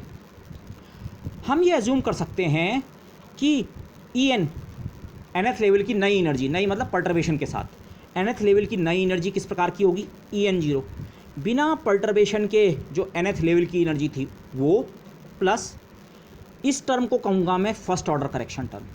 ये first order correction term basically, अभी आप लैम्डा को अगर भूल जाएं, ये है En1 एनर्जी का करेक्शन, लेकिन ये किसके साथ मल्टीप्लाइड है, लैम्डा के साथ। और फिर एक सेकंड टर्म भी है En2, ये En का स्क्वायर नहीं है और ये En का क्यूब नहीं है। कुछ बुक्स इसको ऐसा भी लिखती हैं, इसको ऐसे और इसको ऐसे, पर मैं उस कॉम्प्लिकेशन में नहीं जा रहा हूँ, ठीक है। En1 का मतलब ये फर्स्ट ऑर्डर करेक्शन टर्म है एनर्जी का। फर्स्ट ऑर्डर करेक्शन टर्म क्यों है, क्योंकि हमने इसे लैम्डा के साथ मल्टीप्लाई कर रखा है, और ऐसी En2 किसके साथ है मल्टीप्लाइड, लैम्डा स्क्वायर। हमने एक्चुअली मल्टीप्लाई नहीं किया है क्योंकि हमारा पर्टर्बेशन जो है, सिस्टम का जो डिस्टर्बेंस है वो लैम्डा पे डिपेंड करता है। तो ये बहुत रीज़नेबल एक डिमांड है कि जो हमारा करेक्शन है वो लैम्डा में एक पावर सीरीज़ की तरह हो। आपको इसको इस तरह सोचिए, लैम्डा अगर 0 हो जाए तो ये टर्म भी 0, ये भी 0, ये 0, ये सब खत्म हो गए, तब आपके सिस्टम की एनर्जी कितनी है, अनपर्टर्ब्ड सिस्टम की एनर्जी के बराबर। लेकिन अगर लैम्डा बहुत स्मॉल है, से 10⁻⁵, तो 10⁻⁵ का स्क्वायर तो और भी स्मॉल होता है, और उसका क्यूब तो और भी स्मॉल होता है। तो आप इन वाले करेक्शन टर्म्स को छोड़ भी दें, इन वाले करेक्शन टर्म्स को छोड़ने का मतलब क्या है, ये करेक्शन टर्म हायर ऑर्डर के हैं, इनका असर तब ज़्यादा नज़र आता है जब लैम्डा क्या हो, लार्ज हो। तो अगर लैम्डा खुद बहुत स्मॉल है तो इन टर्म्स को छोड़ सकते हैं, तो उस समय आप अपना करेक्शन केवल यहाँ तक लेके भी काम चला सकते हैं। आप बोलेंगे अरे मेरा जो एनर्जी का नया आंसर है वो अनपर्टर्ब्ड वाला आंसर प्लस फर्स्ट ऑर्डर का एनर्जी का करेक्शन En1। ओके, अब आप यहाँ से समझ सकते हैं मैंने n के साथ यहाँ 0 क्यों अटैच किया था। अनपर्टर्ब्ड सिस्टम, हमारी जो नए सिस्टम की टोटल एनर्जी है उसको हम कैसे एक्सप्रेस कर रहे हैं, एक 0th ऑर्डर का टर्म। 0th ऑर्डर का टर्म मतलब जिसके के साथ लैम्डा का कोई पावर मल्टीप्लाइड नहीं है। 0th ऑर्डर का टर्म क्यों आ रहा है भाई, नई वाली एनर्जी पुरानी वाली एनर्जी के अगल बगल ही तो कहीं होगी, डिस्टर्बेंस बहुत लार्ज नहीं है, तो 7th लेवल की नई एनर्जी, 7th लेवल की जो अनपर्टर्ब्ड एनर्जी थी उसी के कहीं अगल बगल होगी, तो उसमें थोड़ा करेक्शन। ये है first order correction term, lambda से मल्टीप्लाई होके। EN1 को हम कहेंगे first order correction energy, EN2 को second order correction energy, EN3 को। तो ये एक रीजनेबल डिमांड है कि अगर हम पर्टर्बेशन को लैम्डा एक पैरामीटर की मदद से कंट्रोल कर रहे हैं, तो जो हमारी एनर्जी का करेक्शन है, एनर्जी की नई वैल्यू है, वो भी लैम्डा में एक पावर सीरीज़ हो। और उसी तरह से जो कैट है या स्टेट है, nth स्टेट का एक कैट है, तो nth स्टेट का ये जो कैट है ये भी क्या होगा, एक पावर सीरीज़ होगा इस फॉर्म की। n0 मतलब ये nth स्टेट का ओरिजिनल वाला कैट, या आप वेव फंक्शन लैंग्वेज में सोचें, नया वेव फंक्शन बराबर पुराना unperturbed wave function plus lambda times n1 का मतलब है nth वाली स्टेट के वेव फंक्शन में फर्स्ट ऑर्डर का करेक्शन। n2 का मतलब ये n² नहीं है, n2 nth लेवल के वेव फंक्शन में सेकंड ऑर्डर का करेक्शन, n3 थर्ड ऑर्डर का करेक्शन। तो हम ये रीजनेबली एक डिमांड कर रहे हैं, लैम्डा पैरामीटर इंट्रोड्यूस करने का कंसेप्ट ही यही है। लैम्डा आपके ऑर्डर ऑफ पर्टर्बेशन को कंट्रोल करेगा, किस ऑर्डर का आप पर्टर्बेशन कर रहे हैं, ओके। लेकिन लास्ट में जब हम सारी कैलकुलेशन कंप्लीट कर लेंगे तो लास्ट में हम लैम्डा फिर से कितना रख देंगे, 1 रख देंगे, ओके दिस। तो यहाँ पे मैंने ये लिख दिया, that is corrections to n0 and EN0 as power series in lambda. Energy जो है पुरानी एनर्जी से कितना शिफ्ट है, lambda into something plus lambda square into something plus lambda cube, lambda में एक पावर सीरीज। इसी तरह से नया ket, original ket, unperturbed ket plus lambda में एक पावर सीरीज। तो जो करेक्शन टर्म्स हैं वो बेसिकली क्या है, लैम्डा में एक पावर सीरीज की फॉर्म में है, ओके। इसमें से ये जो टर्म है, चाहे कैट में हो चाहे एनर्जी में हो, ये जो दो टर्म है, ये वाला और ये वाला, जिनको मैंने रेड से टिक कर रखा है, इनको हम कहेंगे zeroth order terms. Zeroth order term क्या है, बेसिकली ये अनपर्टर्ब्ड वैल्यूज़ हैं, बिना पर्टर्बेशन वाले सिस्टम की वैल्यूज़ हैं।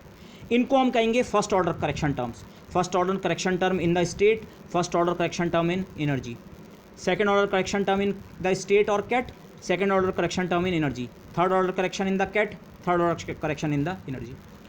आप जितना बढ़िया आंसर चाहते हैं, आप इस सीरीज़ को वहाँ तक सॉल्व कीजिए। ये सीरीज़ इन्फिनिटी तक जा रही है, करेक्शन टर्म्स का नंबर इन्फिनिटी है, इसमें भी और इसमें भी। आप जितना बढ़िया अपना आंसर चाह रहे हैं, आप उस टर्म तक इस इक्वेशन को सॉल्व कीजिए। माना मैं बहुत रफ आंसर से ही सेटिस्फाइड हूँ, मैं कह रहा हूँ आप मुझे जीरोथ ऑर्डर का ही आंसर दे दो। जीरोथ ऑर्डर का आंसर का मतलब क्या है, इससे ऊपर का मुझे एक भी टर्म नहीं चाहिए।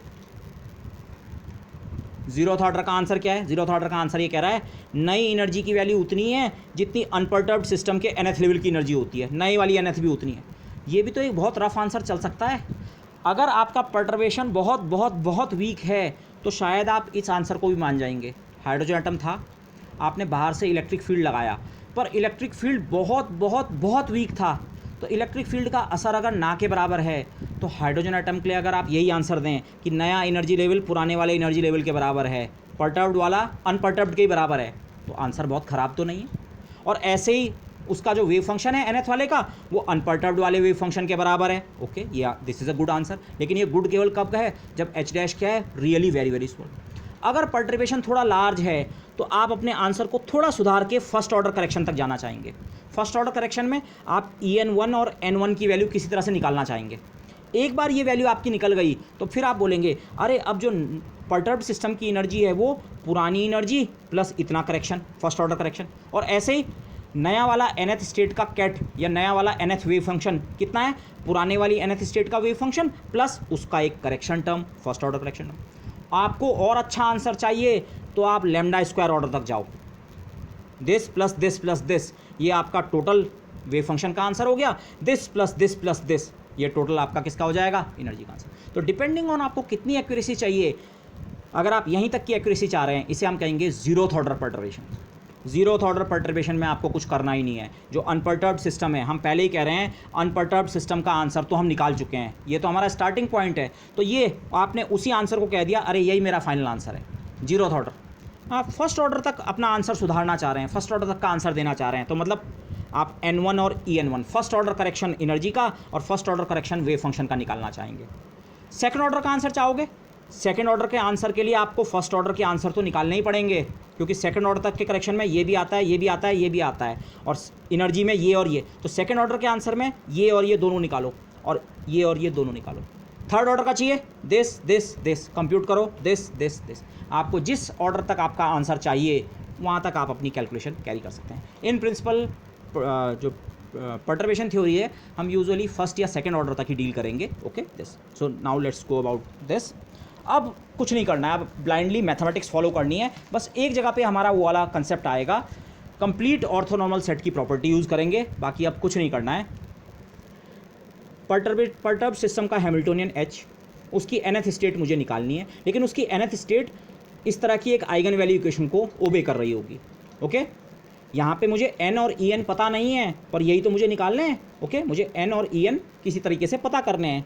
आई have to find these things somehow or the other। Okay, लेकिन नए सिस्टम की ये श्रोडिंगर इक्वेशन है। h हमारा है h0 प्लस लैम्डा एच, हम लैम्डा पैरामीटर इंट्रोड्यूस करके ऐसे लिखा था। n है n0, जीरोथ ऑर्डर में n का answer, plus lambda times first order correction, plus lambda square times second order correction, plus so and so on. ऐसे ही right hand side की चीज़ en है en0, जीरोथ ऑर्डर का energy का answer, unperturbed वाला answer, plus lambda times first order correction, plus lambda square times second order correction, plus so and so on. और फिर से n, जैसे n को लेफ्ट हैंड साइड में लिखा ऐसे ही n को राइट हैंड साइड में, zeroth order term plus first order term plus second order. अब आप यहाँ से उस चीज़ को बेटर एप्रिशिएट कर सकते हैं क्यों हमने इनके साथ जीरो लिखा था। ये सचमुच सवाल तो आपको इस सिस्टम के लिए पूछा गया है, परटर्ब्ड सिस्टम के लिए, पर इस सिस्टम का भी अगर आप जीरोथ ऑर्डर का आंसर देना चाह रहे हैं तो जीरोथ ऑर्डर के आंसर यही तो होंगे, तो इसलिए इनके साथ हमने जीरो लिखा था। अनपर्टर्ब्ड वालों के साथ जीरो लिखने का सेंस ये था। ओके दिस, अच्छा, अब आप क्या कीजिए, आप इक्वेशन को देखिए, दोनों साइड इक्वेशन में लैम्डा की अलग अलग पावर्स हैं, दोनों साइड दो टर्म हैं, यहाँ h और यहाँ n, दोनों को हमने हर टर्म को एक्सपैंड करके लिख दिया। आप मल्टीप्लाई करेंगे, आपको इधर भी लैम्डा की अलग अलग पावर्स मिलेंगी, इधर भी लैम्डा की अलग अलग पावर्स। हम ये कह रहे हैं लैम्डा की हर पावर का कोफिशिएंट क्या होना चाहिए, इक्वेशन के दोनों साइड सेम होना चाहिए। दोनों साइड आपको लैम्डा में पावर सीरीज मिल रही है, लैम्डा की हर एक पावर का कोफिशिएंट दोनों साइड क्या होना चाहिए, बराबर। तो अब इन कोफिशिएंट्स को कलेक्ट करते हैं और यही इसी को हम कहेंगे हम कौन से ऑर्डर के परटर्बेशन में काम कर रहे हैं। इस समय हमारा परटर्बेशन का ऑर्डर क्या चल रहा है वो यहीं से डिटरमिन होगा। जैसे फॉर एग्जांपल, एक minute, late me just turn on one more light.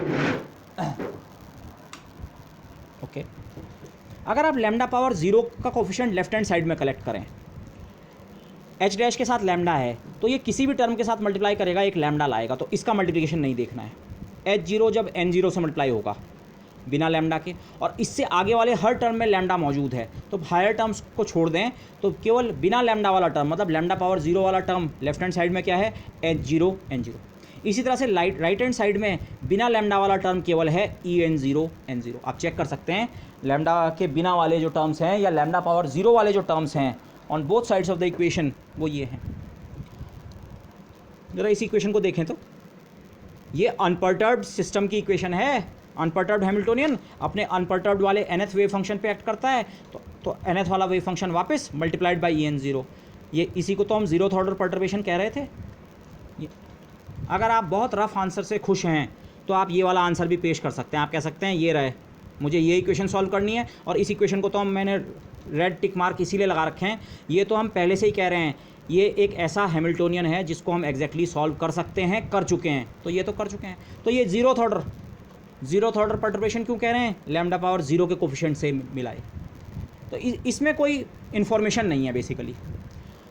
Interesting information कब मिलेगी, हमारा अप्रॉक्सीमेशन मेथड पहली बार तब शुरू होगा जब हम लैम्डा पावर 1 का कोफिशिएंट कलेक्ट करें। लैम्डा पावर 1 आपको कहाँ से मिलेगा, h0 के साथ अगर ये मल्टीप्लाई हो, h0 into lambda into n1, तो लैम्डा की एक पावर वाला कोफिशिएंट कितना हो गया, h0 n1। और उसके अलावा h डैश के साथ एक लैम्डा है, अगर ये n0 से मल्टीप्लाई हो, h डैश n0, मल्टीप्लाई नहीं बोलना चाहिए, ये ऑपरेटर है, ये कैट है या वेव फंक्शन है, तो operator acting on ket, h dash acting on n0। बाकी सारे टर्म्स जो होंगे इसके अलावा या तो उनमें लैम्डा की पावर कम होगी या lambda square lambda cube power होगी, केवल लैम्डा पावर 1 वाले टर्म्स लेफ्ट हैंड साइड में ये है। और इसी तरह से राइट हैंड साइड में जाएं, लैम्डा का एक पावर वाला term en0 n1 plus en1 n0। Okay, ये हमारे फर्स्ट ऑर्डर जो परटर्बेशन हम करेंगे उसमें सारा काम यहीं से होगा। फर्स्ट ऑर्डर पर्टर्बेशन के सारे रिजल्ट इसी इक्वेशन से निकलेंगे। अगर आप फर्स्ट ऑर्डर तक पर्टर्बेशन करना चाह रहे हैं, फर्स्ट ऑर्डर पर्टर्बेशन का मतलब यहाँ समझिए, आप इस सीरीज़ को यहाँ तक सॉल्व करना चाह रहे हैं, वेव फंक्शन का फर्स्ट ऑर्डर करेक्शन निकालना चाह रहे हैं, एनर्जी का फर्स्ट ऑर्डर करेक्शन निकालना चाह रहे हैं, ओके, फर्स्ट ऑर्डर तक, तो वो सारा काम यहाँ हो जाएगा। इसमें अगेन जो चीज़ें हमें पहले से पता हैं उनको मैंने रेड से टिक कर रखा है। H0 अनपर्टर्ब्ड हैमिल्टन दे रखा होगा, H डैश कितना डिस्टर्बेंस है ये भी आपको पता होगा, N0 अनपर्टर्ब्ड सिस्टम के वेव फंक्शन है nth वाला, ये पता है, En0 अनपर्टर्ब्ड सिस्टम के एनर्जी लेवल्स nth वाला पता है, N0 फिर से ये N0 यही वाला। इसके अलावा जिन चीज़ों को मैंने ब्लू से अंडरलाइन कर रखा है ये हमारे अननोन है, N1 और N1। N1 है वेव फंक्शन का, nth वाले वेव फंक्शन का फर्स्ट ऑर्डर का करेक्शन, यही तो निकालना है, तभी तो नया वेव फंक्शन पता लगेगा, पुराना प्लस करेक्शन, तो ये करेक्शन टर्म निकालना है, फर्स्ट ऑर्डर का करेक्शन टर्म। और ऐसे ही En1 nth लेवल की एनर्जी का फर्स्ट ऑर्डर करेक्शन। अकेली ये इक्वेशन सॉल्व करके मैं N1 भी निकाल लूँगा और En1 भी निकाल लूँगा, तो फर्स्ट ऑर्डर पर्टर्बेशन का रिजल्ट यहाँ से तैयार होगा, ये फर्स्ट ऑर्डर पर्टर्बेशन, ओके। इसमें अननोन क्या क्या है जिनको मैंने ब्लू से अंडरलाइन कर रखा है, N1 दो बार आया है तो N1 एक अननोन है और En1, ओके दिस। और एक बार माना ये निकल गए, जब हम पर्टर्बेशन थ्योरी अभी कर लेंगे तो ये निकल आएंगे, तो जब ये निकल आएंगे तो आपका वेव फंक्शन का टोटल आंसर क्या होगा, अनपर्टर्ब्ड वाला N0 plus first order correction. और ऐसे ही एनर्जी का टोटल आंसर क्या होगा, unperturbed energy plus first order correction. First order तक का आपका जो आंसर है आप इस तरह से तैयार करेंगे। ये वाले अनपर्टर्ब्ड आंसर पहले से पता है, इस इक्वेशन को सॉल्व करके, फर्स्ट ऑर्डर की पर्टर्बेशन की इक्वेशन को सॉल्व करके हम इसे भी और इसे भी निकाल लेंगे, तो फर्स्ट ऑर्डर तक आपके वेव फंक्शन का आंसर भी आ जाएगा और फर्स्ट ऑर्डर तक एनर्जी का आंसर भी आ जाएगा। यहाँ पे ये चीज़ ध्यान रखें, सारी कैलकुलेशन करने के बाद लास्ट में हम लैम्डा फिर से कितना रख देते हैं, 1 रख देते हैं, we substitute lambda equal to 1, okay. ऐसे ही अगर आप सेकंड ऑर्डर पर्टर्बेशन तक जाना चाह रहे हैं, आप और अच्छा आंसर चाह रहे हैं, आप इस पर्टर्बेशन सीरीज़ को और आगे तक सॉल्व कीजिए, N2 और En2 निकालिए। अब ये N2 और En2 कहाँ से निकलेंगे, इस इक्वेशन में लैम्डा पावर 2 के कोफिशिएंट कलेक्ट करो। जब आप लैम्डा पावर 2 के कोफिशिएंट कलेक्ट करेंगे, H0 के साथ N2 लैम्डा स्क्वायर आएगा, H डैश के साथ N1 एक lambda lambda square. Left hand side में केवल 2 टर्म हैं जिनके साथ आपको लैम्डा स्क्वायर मिलेगा, लेकिन राइट हैंड साइड में ऐसे आपको 3 टर्म मिलेंगे, En0 के साथ N2, En0 के साथ N2 लैम्डा स्क्वायर आया, En1 के साथ N1 लैम्डा लैम्डा, और एक En2 के साथ N0 भी, क्योंकि En2 अपने साथ लैम्डा स्क्वायर लाएगा और N0 कुछ नहीं, तो यहाँ लैम्डा स्क्वायर वाले आपको 3 टर्म मिलेंगे, ओके। तो लेफ्ट हैंड साइड में 2 टर्म और राइट हैंड साइड में 3 टर्म। वो इक्वेशन मैंने ये लिख रखी है। हमने सेकंड ऑर्डर पर्टर्बेशन भी सॉल्व करना है, बाद में हम इस इक्वेशन को भी सॉल्व करेंगे, पहले हम इसको सॉल्व करेंगे। लेकिन इसमें नोन क्या क्या है, H0 अनपर्टर्ब्ड हैमिल्टोनियन पता है, H डैश पता है, जिनको मैंने टिक कर रखा है, पहले इनको देखो, En0 अनपर्टर्ब्ड एनर्जी पता है, N0 अनपर्टर्ब्ड वेव फंक्शन पता है। लेकिन इसके अलावा कुछ को मैंने रेड लाइन से अंडरलाइन कर रखा है। ये रेड लाइन से अंडरलाइन किने कर रखा है, जब हमने फर्स्ट ऑर्डर का पर्टर्बेशन किया तो N1 और En1 मुझे पता लग गए, तो वो उन्हीं को मैंने रेड से अंडरलाइन कर रखा है। सेकेंड ऑर्डर पर्टर्बेशन करेंगे तो उससे पहले फर्स्ट ऑर्डर पर्टर्बेशन करना पड़ेगा। फर्स्ट ऑर्डर पर्टर्बेशन करके आपको फर्स्ट ऑर्डर का करेक्शन वेव फंक्शन का और फर्स्ट ऑर्डर का करेक्शन एनर्जी का भी निकल चुका है, तो ये भी आपके नोन है। मैंने इनको टिक करने के बजाय रेड से अंडरलाइन किया, N1 फर्स्ट ऑर्डर का वेव फंक्शन का करेक्शन, N1 फर्स्ट ऑर्डर का वेव फंक्शन का करेक्शन, En1 फर्स्ट ऑर्डर का एनर्जी का करेक्शन। तो ये सारी रेड चीज़ें जो हैं, चाहे टिक चाहे अंडरलाइन, ये पता है। और बाकी चीज़ें क्या है, अननोन। N2 ये हमारा सेकेंड ऑर्डर का वेव फंक्शन का करेक्शन और En2 सेकेंड ऑर्डर का एनर्जी का करेक्शन, यही तो पता करना है। सेकेंड ऑर्डर तक आंसर चाहते हैं तो N2 और En2 तो ये निकालेंगे बस। लेकिन द पॉइंट इज पर्टर्बेशन किस तरह से प्रोग्रेस करता है। इनफैक्ट आप जीरोथ ऑर्डर पर्टर्बेशन को ही सोचो, अगर आप इस इक्वेशन को सॉल्व नहीं करेंगे तो आप ये नहीं सॉल्व कर सकते। क्यों, इसको सॉल्व करने के लिए आपको N0 और En0 की वैल्यू की जरूरत पड़ती है। फर्स्ट ऑर्डर का आंसर तब तैयार होता है जब जीरोथ ऑर्डर का आंसर पहले पता हो, तब फर्स्ट ऑर्डर के करेक्शन टर्म भी निकालो। और सेकंड ऑर्डर का आंसर तब तैयार होता है, सेकंड ऑर्डर तक का आंसर कितना होगा, जीरोथ ऑर्डर का answer plus first order correction plus second order correction. Second order तक का एनर्जी का आंसर कितना होगा, जीरोथ ऑर्डर का एनर्जी का answer plus first order energy correction plus second order. तो और हर केस में ध्यान रखिए, प्रॉब्लम के एंड में हम लैम्डा को 1 रख रहे हैं, ओके। लैम्डा 1 रखा है तभी तो यहाँ से ये केवल लैम्डा सब 1 हो गए, 1 का स्क्वायर भी 1, 1 का क्यूब भी 1। सेकेंड ऑर्डर तक N0 plus N1 plus N2, energy में En0 plus En1 plus En2, okay. तो ये हमारी स्कीम होती है पर्टर्बेशन में वर्क करने के लिए। हम सक्सेसिवली वर्क करते हैं। पहले जीरोथ ऑर्डर इक्वेशन सॉल्व करो, फिर फर्स्ट ऑर्डर सॉल्व करो, और बेटर चाहिए सेकंड ऑर्डर सॉल्व करो। अगर आप इससे भी सेटिस्फाइड नहीं है, आपको और अच्छा आंसर चाहिए, आप थर्ड ऑर्डर परटर्बेशन थ्योरी में जा सकते हैं, पर उसके लिए आपको जीरोथ, फर्स्ट और सेकंड ऑर्डर पहले सॉल्व करना पड़ेगा। अब हम पहले फर्स्ट ऑर्डर परटर्बेशन थ्योरी की बात करते हैं। फर्स्ट ऑर्डर परटर्बेशन थ्योरी के लिए ये लैम्डा पावर 1 का कोफिशिएंट कलेक्ट करके मुझे ये रिलेशन मिला था। मैंने इस रिलेशन को यहाँ पे लिख दिया है। ओके, यहाँ पे जस्ट मैं रिमाइंड करने के लिए आपको ये कर रहा हूँ, जीरो जिनके ऊपर लिखा हुआ है, जीरो जिनके ऊपर लिखा हुआ है मतलब वो अनपर्टर्ब्ड वाले वेव फंक्शन है। अनपर्टर्ब्ड सिस्टम के वेव फंक्शन हमने ये कहा है वो एक कंप्लीट ऑर्थोनॉर्मल सेट बनाते हैं। कंप्लीट ऑर्थोनॉर्मल सेट बनाने का मतलब क्या है, n0 का इनर प्रोडक्ट अगर आप m0 के साथ लेते हैं, अगर आप इसे वेव फंक्शन लैंग्वेज में सोचें तो Sai m0 star into Sai n0 D tau, उसका इंटीग्रल कितना होता है, डेल्टा mn। सेम होंगे तो 1 और अदर होंगे तो 0, ऑर्थो नॉर्मेलिटी। और इसके अलावा ये सेट क्या है, कंप्लीट भी है। कौन सा सेट, जिस सेट को मैं बाद में शायद ऐसे भी लिखूंगा 1 0 2 0 3 0 या जनरल n0 nth लेवल वाला। जीरो का मतलब अनपर्टर्ब्ड, nth लेवल वाला 1 0 2 0 3 0। ये सारे के सारे मिलके आपको ये ऑफर करते हैं कि किसी आर्बिट्री स्टेट को आप इनके टर्म्स में एक्सपैंड कर सकते हैं। जैसे 3 डायमेंशन में किसी आर्बिट्री वेक्टर को i, j और k से मिलके बना सकते हैं, ऐसे यहाँ इन कैट्स की दुनिया में या वेव फंक्शन की दुनिया में आप किसी आर्बिट्री कैट को इनके सुपरपोजिशन से क्या कर सकते हैं, बना सकते हैं। Okay, let's me just go with this.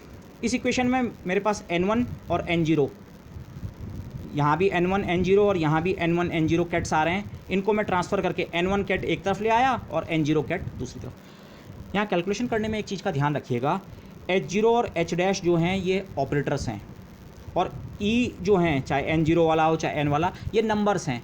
Numbers को आप कहीं भी शिफ्ट कर सकते हैं। ऑपरेटर्स को जहाँ जो पोजीशन पे हैं कैट या वेव फंक्शन के रेस्पेक्ट में वो जिस पोजीशन पे हैं वहाँ से आप उसे मूव नहीं कर सकते हैं। Okay, be careful about this. लेकिन यहाँ तो मैंने केवल टर्म्स को ट्रांसफ़र किया है, ये n1 वाला टर्म इधर ले आया और n0 वाला टर्म इधर, तो ये। अब मैंने क्या किया, इस इक्वेशन का इनर प्रोडक्ट लिया m0 के साथ। जब हम ये कहते हैं इनर प्रोडक्ट लिया m0 के साथ, इसका मतलब क्या है, माना मेरी स्टेट थी, इन जनरल कोई स्टेट थी बीटा। अगर मैं कहता हूँ मैं इसका इनर प्रोडक्ट ले रहा हूँ m0 के साथ, तो कहते तो हम इसका इनर प्रोडक्ट m0 के साथ हैं, पर उसका मतलब ये होता है, अगर आप वेव फंक्शन लैंग्वेज में सोचें, साई बीटा कोई स्टेट है, मैं कह रहा हूँ मैं इसका इनर प्रोडक्ट ले रहा हूँ साई m0 स्टेट के साथ, तो इसका मतलब ये इंटीग्रल होता है साई m0 का लो star psi beta. Inner product तो हम साई m0 के साथ बोलते हैं, पर एक्चुअली इंटीग्रल करते हुए साई m0 का क्या लिया जाता है, स्टार। ऐसे ही कैट लैंग्वेज में हम बोल तो ये रहे हैं इनर प्रोडक्ट m0 के साथ ले रहे हैं, पर ये कैट दूसरी साइड इस साइड आता है। ओके, इस साइड नहीं है, इस साइड आता है। ओके, बस। तो अगर मैं इस पूरी इक्वेशन का इनर प्रोडक्ट लूँ m0 के साथ, तो कैट है लेफ्ट हैंड साइड में, लेकिन उस पर कुल मिला के पहले कुछ ऑपरेट हो रहा है, तो ऑपरेट कैट और m0 इधर से आया इनर प्रोडक्ट। अगर इस पॉइंट पे आपको कन्फ्यूज़न है, आप साइड में इसको इंटीग्रल वाली लैंग्वेज में लिख के करें, आपको काम आसान हो जाएगा, बट ग्रेजुअली प्रैक्टिस के साथ this is much comfortable. Okay, m0 के साथ इनर प्रोडक्ट लिया, m0 मतलब अनपर्टर्ब्ड वाला mth लेवल, mth वाली स्टेट, उसके साथ, तो लेफ्ट हैंड साइड ये, और ऐसी राइट हैंड साइड में m0 और en1 माइनस h डैश, ये h डैश है एक्टिंग ऑन n0। ओके, अच्छा, यहाँ इसको आप दो पार्ट्स में ब्रेक कर सकते हैं। बेसिकली वो, अगर मैं इन दोनों को एक ब्रैकेट लगा के एक साथ नहीं क्लब करता, तो ये दो टर्म थे, एक h0 एक्टिंग ऑन n1 और एक en0 एक्टिंग ऑन n1। तो जब हमने इनर प्रोडक्ट लिया इसका m0 के साथ, तो एक इनर प्रोडक्ट बनता m h0 n1, m h0 n1, m नहीं m0 सॉरी, m0 के साथ लिया inner product m0 h0 n1 और एक minus sign m0 en0 n1। लेकिन en0 एक नंबर है, आप इंटीग्रल की फॉर्म में सोचिए। Let me right this one just. Okay, left hand side जो है वो ये है, इसका मतलब h0 Sai n1 minus en0 Sai n1। Wave function language में इसका ये मतलब है। जब मैं कहता हूँ हम इसका इनर प्रोडक्ट ले रहे हैं m0 के साथ, इंटीग्रल लैंग्वेज में इसका मतलब है साई m0 नाम का वेव फंक्शन लो, लेकिन उसका स्टार करो, साई m0 का करो स्टार, उसको इस पूरे के साथ मल्टीप्लाई करो और इंटीग्रेशन कर दो आपके दो अलग अलग इंटीग्रल बनेंगे, एक बनेगा psi m zero star H zero psi n one और एक integral psi m zero star E n zero psi n one. यहाँ पर मैंने इंडिसेस का ध्यान नहीं रखा है, please be careful with this. ये ई एन ज़ीरो एक नंबर है, कांस्टेंट है, इंटीग्रल से बाहर ई एन ज़ीरो बाहर आ गया, क्या बचा साई एम ज़ीरो स्टार का इंटीग्रल किसके साथ, साई एन वन के साथ। इसको फिर से मैं अपने उस लैंग्वेज में लिखूँ, डिराक नोटेशन में लिखूँ, ये है एम ज़ीरो, ये है एन वन, ये वाला term E n zero m zero n one second term. और इसके बजाय जो फर्स्ट टर्म है उसको आप देखें, फर्स्ट टर्म की फॉर्म क्या बन रही है, इस वाले में ये एच जीरो आपका ऑपरेटर है, इसको आप बाहर नहीं ले सकते, इसको ज़्यादा से ज़्यादा शॉर्ट हैंड में हम इतना लिख सकते हैं m zero H zero n one. ये ऐसी चीज़ आप राइट हैंड साइड में भी करें, मैंने यहाँ लेफ्ट में किया है, राइट में भी ये चीज़ करें, ओके। और यहाँ अब एक इम्पॉर्टेंट चीज़ देखिए, राइट हैंड साइड में जब आप ई एन वन को बाहर ले लेंगे तो आपके पास जो चीज़ बचेगी m zero n zero, zero का मतलब अनपर्टर्ब्ड, अनपर्टर्ब्ड सिस्टम का nth वाला वेव फंक्शन, अनपर्टर्ब्ड सिस्टम का mth वाला वेव फंक्शन का इनर प्रोडक्ट, ये होगा डेल्टा mn के बराबर। दोनों सेम होंगे तो 1 और अलग अलग होंगे तो 0। So this equation next page पे ये इक्वेशन इस तरह से सिंप्लीफाई हो जाती है दिस, ओके। यहाँ पे एक चीज़ और भी है जिसको मैंने यहाँ दिखाया है, इसमें से फर्स्ट टर्म हमारा ऐसा बना, ये जो फर्स्ट टर्म है लेफ्ट हैंड साइड का वो एक्चुअली इतना बना है, अभी तक ये इतना बना है, लेकिन इस इक्वेशन में मैंने उसको भी इतना लिखा है। इतना कैसे बना, उसके लिए आप इस कैलकुलेशन को देखिए, ये इस चीज़ का शॉर्ट हैंड है, साई एम ज़ीरो का star H zero psi n dash. H zero जो है वो एक हर्मिशियन ऑपरेटर है। हर्मिशियन ऑपरेटर की प्रॉपर्टी आप याद करें, अगर ए एच जीरो की जगह अगर ए होता, ए अगर हर्मिशियन ऑपरेटर है तो ये एक्सप्रेशन इसके बराबर होता है कि आप ए को पहले साई एम ज़ीरो पे ऑपरेट कर दो और फिर उस पूरे का स्टार ले लो और फिर ये दूसरा वाला पार्ट से तब मल्टीप्लाई करो। तो हर्मिशियन ऑपरेटर की प्रॉपर्टी एच जीरो हर्मिशियन है, तो वो प्रॉपर्टी मैं यूज़ करूँ तो ये, और एच साई एम ज़ीरो के कितने बराबर है, अनपर्टर्ब्ड वाला हैमिल्टोनियन अनपर्टर्ब्ड वाले वेव फंक्शन पे एक्ट करे तो अनपर्टर्ब्ड वाला वेव फंक्शन वापस मल्टीप्लाइड बाय अनपर्टर्ब्ड वाली एनर्जी वैल्यू। ये अनपर्टर्ब्ड सिस्टम की आइगन वैल्यू इक्वेशन को मैंने यहाँ पे इस्तेमाल किया, ये आ गया। E m zero energy value real होती है तो उसका स्टार लेने से कोई फ़र्क नहीं पड़ेगा, और वो एक कांस्टेंट है, उसको मैंने इंटीग्रल से बाहर ले लिया, ई एम ज़ीरो बाहर आ गया, बाकी बचा साई एम ज़ीरो का स्टार साई एन वन, जिसको हम अपनी लैंग्वेज में ऐसे लिखते हैं। तो ये वाला जो फर्स्ट टर्म था ये ऐसा था, लेकिन ये सिंप्लीफाई होकर कितना बन रहा है, E m zero m zero n one. इसको समझने का सिंपल तरीका ये है, बाद में आपको ये क्लियर हो जाएगा जब हम डिराक नोटेशन समझ लेंगे। H zero operator m zero वाली स्टेट पे लेफ्ट पे भी एक्ट कर सकता है, हर्मिशियन ऑपरेटर होने के कारण ये इस तरफ की चीज़ों पे तो एक्ट करता ही है। एच जीरो अनपर्टर्ब्ड हैमिल्टोनियन, कौन सी स्टेट पे एक्ट करा रहे हैं इसे, एम जीरो अनपर्टर्ब्ड वाली mth स्टेट पे। तो हैमिल्टोनियन जब अनपर्टर्ब्ड वाली अपने वाले वेव फंक्शन पे एक्ट करता है तो क्या देता है, energy value E m zero और फिर से वही स्टेट वापस, एनर्जी वैल्यू नंबर है आपने बाहर लिख दिया और बाकी बचा एम ज़ीरो एन वन। तो either way this comes to be like this. First term ये हो गया, सेकंड टर्म वैसे का वैसी है, सेकंड टर्म मैंने जो ऐसे निकाला था ये सेकंड टर्म ये है। राइट हैंड साइड में एक टर्म में हमारा ऑर्थोनॉर्मलिटी प्रोडक्ट आया डेल्टा एम एन, और मैंने लास्ट टर्म को लिखा है, लास्ट टर्म मेरा ये था, राइट हैंड साइड का लास्ट टर्म ये था, एच डैश को एम ज़ीरो और एन ज़ीरो के बीच रखा हुआ है हमने, ओके। इंटीग्रल फॉर्म में इस टर्म का मतलब ये है, मैंने इसको भी यहाँ लिखा हुआ है क्लैरिटी, लेकिन मैंने पहले इसके लिए एक शॉर्ट हैंड इंट्रोड्यूस कर दिया है। इस टर्म को हम लिखेंगे आगे से एच डैश एम एन, और ये एच डैश एम एन का जो हम नाम कहेंगे matrix element of perturbation. H dash हमारा पर्टर्बेशन हैमिल्टोनियन है, डिस्टर्बेंस है, matrix element of perturbation between the mth and the nth unperturbed state. ये एच डैश एम एन जिस चीज़ को लिखा गया है वो असल में ये है। और क्लैरिटी करूँ, H dash m n actually मुझे लिखना चाहिए था एच डैश एम ज़ीरो और एन ज़ीरो। एम और एन का मतलब यहाँ पे है अनपर्टर्ब्ड वाले एम और n, m zero n zero, मतलब एम ज़ीरो और एन ज़ीरो के बीच एच डैश को क्या कर दो, स्क्वीज़ कर दो। स्क्वीज़ करने का मतलब इंटीग्रल फॉर्म में और क्लियर होता है, साई एम ज़ीरो का स्टार लो, साई एन ज़ीरो सीधे सीधे लो और एच डैश को उनके बीच में रखो, ये वाला इंटीग्रल।